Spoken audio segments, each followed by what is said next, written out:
Hey everybody, Danswin. Welcome back to Let's Play Hearts of Iron 4 Kalterkrieg. We are doing great things. We're currently pushing towards the Beijing government and even further. We are aligning ourselves with the American Union States. What song is this? The Union State theme. You know what? It's Speak of the Devil. It's our mission from out west. A series of telegrams have come our way via open and diplomatic channels from an unusual source. The government of the Pacific States of America. Apparently, they wish to establish a diplomatic mission in our country for the purpose of allowing open communications between our two nations. They were quick to reassure us it does not mean recognition for their government, even if they may have ideally wanted that, but rather a way for our two governments to maintain contact if it is necessary in the future, and to attempt to promote diplomatic resolutions to conflicts. Many within our government were immediately outraged at such a proposal, as they can be seen flying into the face of our present One American policy and the recognition of the government of the American Union States. They contend that such a move would not only make us appear contrary to the world stage, to the government that we do not even recognize, but also potentially alienate us from our largest ally on the continent. However, some members of our foreign ministry are quick to point out that this is not a violation of the One American policy, depending on the interpretation, and it may be a good idea to allow limited communications. At the very least, it'll allow us to contact them if anything goes wrong on the continent, and give us leverage to implant ourselves further in regional politics. Yeah, we're not betraying the One American policy. We're listening to the American Union State theme right now. I will not be able to go and... if the Pacific theme had played immediately, then maybe they would have a more convincing argument. Right now, absolutely not. Okay, you will get crushed in but a moment. They're even supporting us in our war in China. The American Union State, they're good eggs. And they've even elected the progressives, which is surprising. I think, the successor to Xi'an, placeholder. Okay, excellent. So who's in charge now? Still Fritz. So does this not actually work? Oh, okay, no, we just get to choose one. Okay, excellent. Well, we will do that when we can. This will be another successful encirclement. Allows us to crush this division. I was hoping for maybe some more allied support there, but apparently not. They hate me. Okay, we want to be on this line. Ukraine wants to buy 2,000 rifles. Excellent. At least somebody realizes that I'm selling the guns for a purpose and not just to fuck around. How much do the headquarters cost? Because I saw that they provide plus 20 organization. Support artillery, or are they already in this? Oh, okay, no, they're already in here. And even with that plus 20, we're only at 39 organization. What about the okay, so you have headquarters. Does everybody have headquarters? Yes. Actually, you don't. But I'm wondering, what's the upgrade actually do for us? Headquarter company is going to get us an extra plus 20. Okay, that's actually crazy. Thing is, we're now going to be pushing into the mountains, which isn't great. Is there anything we want to do with you? The second boom. For 100 days, political power is going to get down by 0.3. So let's just do one of these at a time. And okay, we can only do one at a time. The game will not allow me to do the rest. Begin the construction. This is for the canal. This is for the Rhine-Danube Canal. That is so they're going to build a canal connecting the Danube here to the Rhineland. What? Excuse me? Well, let's begin the construction anyways. It seems like a fucking stupid idea, but, you know, why not give it a shot? Dumber things have happened, presumably. Hans von Scherwin has been appointed in Windhoek. Hurrah! So that means Windhoek is... Where is Windhoek? I thought it was down... Okay, it's down in, Namibia. I should have known that, because I knew it was there from when we played, obviously, the New Order recently. I don't know why you even killed this guy. Just kill him. Just murder him. Quarterly growth set to 1.28. Excellent. Is the economy growing faster and faster? Because that kind of seems like what's happening here. Is that the economy is just constantly getting even more powerful for us, which is nice. I'm happy about it. I'm just kind of surprised. Okay, so we're at 31. The British North American Act. Their celebration in Ottawa today is King Edward VIII has officially granted royal assent to the British North American Act of 1950. This act, being passed by both the Canadian and British parliaments, gave Canada the legal authority to amend the Canadian Constitution without the approval of the British Parliament in Westminster. Okay. Now, I believe that happened... British Constitution Act. That's the 1982 one, right? I should know this. I studied this.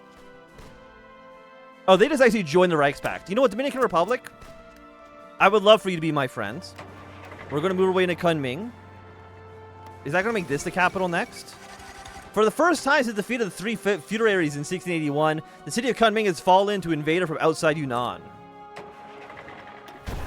Please last stand. The Congress of Nations. Oh, wait. Current vote. Member entry of the Beijing government. I would like to vote yes. Yes, vote yes. German Empire has voted yes. I don't know if the other countries can actually vote. It might not be possible. But the Republic of China has been declared a friendly China that is amenable to a German interest. Yeah, we have German advisors here. Now, I don't know if they can do anything here. Control secured. Like, this might be finished. It's hard to say, because, again, China doesn't have that much content right now. Unlike in Kaiserreich, where, you know, Kaiserreich has... When did Ukraine get all this territory? Okay. Well, I guess we'll draw our offensive line out a little bit more. I mean, I guess we did ask for Ukraine earlier, and they said they would grant it to us when Savinkov died, and Savinkov is dead. Now, I don't understand how the Russian government could possibly give us all this land without suffering horrible stability at home. But I guess we'll see. Beiyang victory in China. Decades of bloodshed in China finally come to an end. The Beiyang government is victorious, with NPA soldiers raising the 5-color flag on top of the burning Guangzhou government building, and the last organized resistance to the Southern Army comes to an end. Most of the former Guangzhou government senior officials either chose to submit or have gone into exile. Nonetheless, the small-scale local resistance is still active. The authoritarian rule from the Beiyang government has extended throughout the country, and is coincided with the announcement of plans to reorganize the National Pacification Army into a nationalized Chinese defensive force based in Beijing. Berlin and New Orleans have already sent their congratulations, praising them for crushing the subversive conspiracy of the Accord and the syndicalist KMT, while the Accord condemned the Beiyang government for oppressing the free people with dictatorial means. Now the balance of the Kalterkrieg in East Asia has shifted towards the Reichspakt. So is that a, Yeah, this is a little bit broken. That is a plus 25 points for us, because we've won the war in China. I mean, I'm glad they also gave me Ukraine. I don't know why they did. I mean, I do, because they did the negotiations. I'm just surprised we didn't get like a pop-up about it. Okay, there is a prime minister in France. Congratulations to them. So they are just agrarian and conservative. Nothing too crazy there. Kind of like what you would expect, right? They're assisting in all this construction. Everybody's loving us. The Nubian deal, the Fatal Middle Europa. I mean, I would love to invite the Nubian Federation in this as well. And what do we have? I mean, there's still all of this, too. But, I mean, you were the election of 1950. Which happens when? I do not know, but we do need to get our way down there. Excuse me, before 1950 actually happens. And for this division, we are just going to assign you in Crimea. Dutch Middle Africa wants to buy more guns. I will not say no to that one. And there's been a military coup in Beiyang immediately. The balance of power has begun to shift in the Republic of China, as Marshal Yang Yutin has launched a coup against Beiyang President Zhang Zhaolin. Marshal Yang has ridden a wave of popular dissent against the president, as leaked information decried him as the culprit of the Tianjin massacre. The streets of Beijing are now littered with corpses and ruined tanks, as Zhang has declared himself the Grand Marshal of the Republic of China. Most of Zhang's staff college clique died or captured. Grand Marshal Yang has solidified his control over Beiyang government. Former President Zhang has been sentenced to exile and was last seen being escorted by military police to his own personal Maybach car and driven to Tangyong Jian seaport. And he's going to go to Texas. So immediately there was a coup. Like, we won the war, and then day one, there was a coup in Beijing. The PSOB has won the Spanish elections. A little unfortunate. I probably would have preferred the conservatives, who maybe would have pulled out of the accord. But we can't win them all. Unfortunately, we can't win them all. Okay, light tank upgrades. You are 52. And these don't do anything quite yet. Let's get the improved centimetric radar. Why not? Sounds good to me. We're getting a new nuclear reactors. We're going to be getting our new military factory soon as well. We have so much military spending right now. It's actually kind of crazy how much money we spend on the military. But, you know, it is what it is. The Central Refinery, I don't think I care about that too much. Let's go for the 1950, I think 1951 anti-tank weapons. That seems pretty good. And we will have Dominican Republic as an ally in the Caribbean. Excellent. Meeting El Jefe. Our meeting with Rafael Trujillo, or El Jefe, as he likes to style himself, has been a resounding success. A quick tour of his tiny nation has made it abundantly clear that we've been negotiating from a much stronger position than we initially thought. This reality has not been lost on General Trujillo either, and he has acquiesced to our demands with little fuss. In exchange for propping up his regime, El Jefe has been granted German company preferential treatment, along with a significant amount of land where we can build our own air and naval facilities. The Kaiser will be most pleased with our forthcoming result. Excellent. So you are now a full Reichspakt member. I think this is great. I mean, you are national populist, but you know what? That's not a big deal.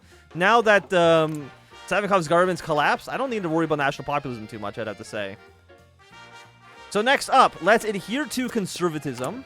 Actually, no, before we do this, I want to invite Danubia.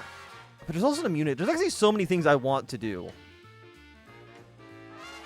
35. So this is going to be business influence with the hardliners, a new class administrator, or bolster the military corps.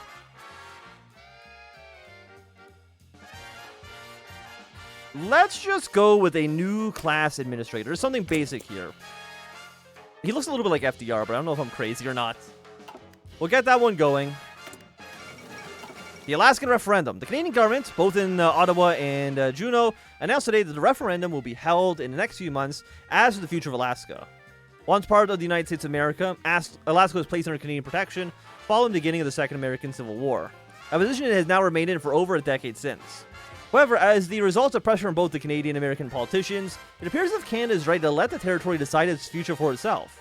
Almost immediately following the announcement, a campaign was begun in earnest within the territory, with both the pro-American and pro-Canadian groups each vying to win over the votes of Alaskans. Both Ottawa and Sacramento seem to be backing their own campaigns through political and financial support, which places the result of the referendum in an uncertain place despite initial predictions for a slight American edge. No matter the ultimate result, it is likely that the last frontier will be itself part of the Anglo-American diplomacy for some time to come. Now, again, the Pacific States, they are a member of NATO, which is, I mean, it really, another reason why we completely rejected them for any kind of talk is because, like, if you're already aligned yourself with the Canadians so much, you're basically just spitting on the Kaiser's face, which is rude. Don't do that. Also, where are these supplies bad? Over here. Well, let's just give you full motorization. Will that be good enough? The answer is absolutely not. So do we need to build ourselves? I guess we just shrink your line down a little bit. Just so we don't take the supply penalties. I know you're losing men and equipment for no reason. But then you're... Okay, actually... Screw... Okay, let's just delete this whole plan, because apparently supplies are just bad everywhere. We're going to draw a basic front line with our three main armies from here towards the Danube. And then, the blue army is going to be around Donsk up to the river. And then the brown army here is going to be around Kharkov to about here. So that's your plan. Your plan is going to be here, and then we can stretch you out, it looks like, up towards at least Gomel. So that, right now, is our plan. Hopefully, supplies will be somewhat... Okay, it's not decent for these guys.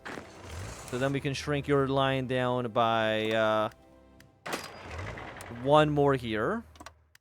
And I don't want to take, like, whole supply penalties for no reason. We can build more... I guess we can build more supply hubs. Like, build up... Are they still 30,000? 24. Okay, they're a little bit cheaper. Build one here. Build one here. Throw those to the top of the list, please. And even you guys have bad supplies. What if you go, like, just around here towards Sumi? I mean, it's a little messy. I'll grant that.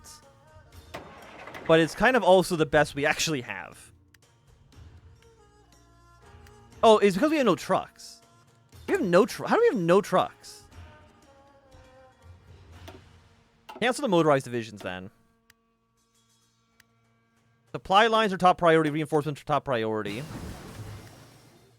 How many trucks do we build right now?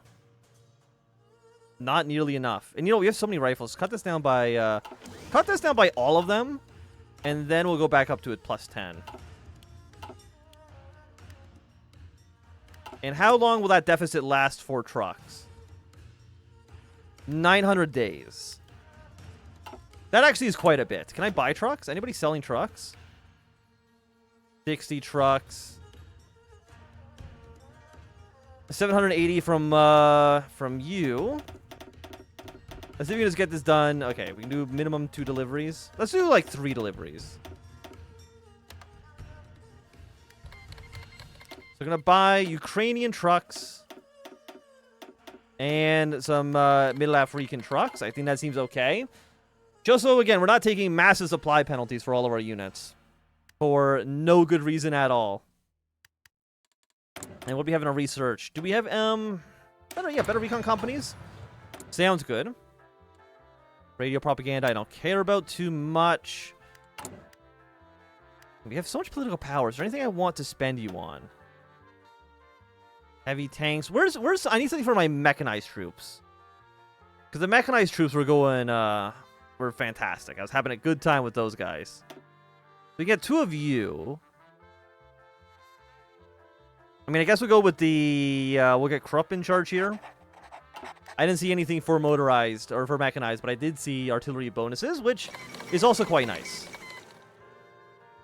Okay, Conservatives won the 1950 election in the UK and the Moroccan Revolution.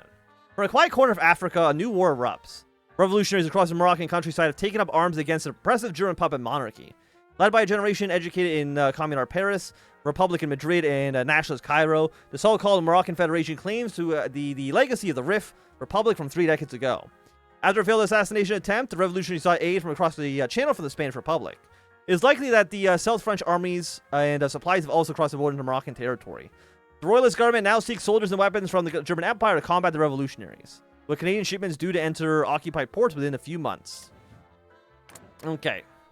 We can send you volunteers. We can send you 1 division. Well, congratulations. You're going to go from China to Morocco. So you are revolutionary Republicans. Growing anti-accord sentiment. So they don't even like the, They don't even like, the, Entente that much. Does this count as a point towards them? Luckily, no. But we will get our troops over there at ASAP. We want to see if we can defeat the Moroccans as quickly as we can. Middle African question. Special relationship. See, they're not social conservatives, so we can't do that quite yet. We can make them more conservative, though. Which would probably help in future elections. When is it? When is the next American election, though? Because I think they just had one. There might not actually be a second one. Again, it depends on how much development has been done on the American Union states. So I think we're fine kind of where we're at here. This Great South American War has begun. We'll reinforce Argentina. So I'm guessing that's another war between them and Brazil. So if they're conservative, they would maybe join us. Fine operations, more strength for conservatives, naval support. I think we'll try to invite the Nubian Federation into our economic alliance. One thing, actually, I do want to show this, because I haven't actually shown this yet, and I found it very interesting. Everybody knows, well, presumably everybody knows, about the ideology map mode, right? If we click on this, we can see, Republic of China, paternal autocrat. Russia is national populist, Japan, authoritarian, India, social democrat, so on and so forth. What I found very interesting is when I was looking at this map mode, is that in at least Germany, and I'm assuming this is going to apply to more states in the future, is that it's actually on a state-by-state basis. Like, we can see that these states vote conservative. These states will vote social democrat. These states will vote for the Christian Democrats. And then it looks like in the Nubian Federation, it's broken up between countries. So we see like Czechoslovakia votes social liberal. Austria votes conservative. Illyria votes social democrat. And then again, that also applies over here in the U.S. as well. Like, we can see how the votes align for the American Union state. Now, I'm looking at this, and I'm wondering how the Social Democrats were able to win. I guess because they own Chicago. Imagine being the longest, conquering the CSA, and then the remnants of the CSA vote in the Social Democrats. I would be incredibly embarrassed. But I'd also be incredibly embarrassed if I didn't end the episode here. So if you enjoyed, thumbs up. Not enjoyed, thumb down. You want to see more, subscribe, and goodbye.